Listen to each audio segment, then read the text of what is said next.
Nous sommes le lundi 17 février 2025. Bonjour à tous et merci de nous rejoindre dans ce condensé de l'actualité en Afrique et dans le monde.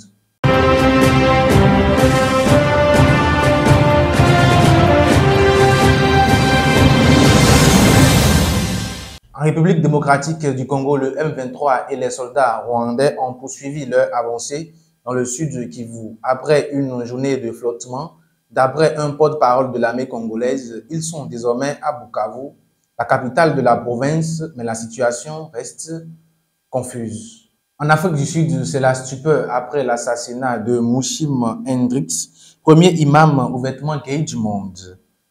Le religieux, défenseur de la minorité LGBTQIA+, a été abattu dans sa voiture ce week-end.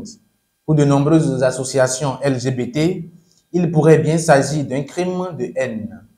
Mais pour l'heure, la police annonce que le mobile n'est pas encore connu et qu'une enquête est en cours. En Israël, le premier ministre Benjamin Netanyahou a ordonné l'envoi d'une délégation de négociateurs au Caire ce lundi 17 février pour discuter de la poursuite de la mise en œuvre de la première phase de l'accord de cessez-le-feu dans la bande de Gaza, a indiqué ce dimanche son bureau. Benjamin Netanyahou a donné pour instruction à la délégation de négociateurs de se rendre au Caire ce jour afin de discuter de la poursuite de la mise en œuvre de la première phase de l'accord. Après la réunion du cabinet prévue ce lundi, l'équipe recevra des instructions pour la poursuite des négociations concernant les sujets de la deuxième phase.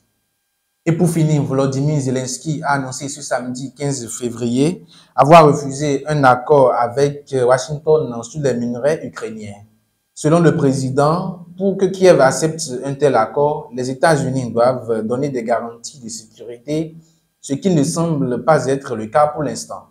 Une annonce faite lors de la conférence sur la sécurité qui s'est tenue à Munich. Ainsi prend fin cette édition du matin. Merci de l'avoir suivi et à très vite.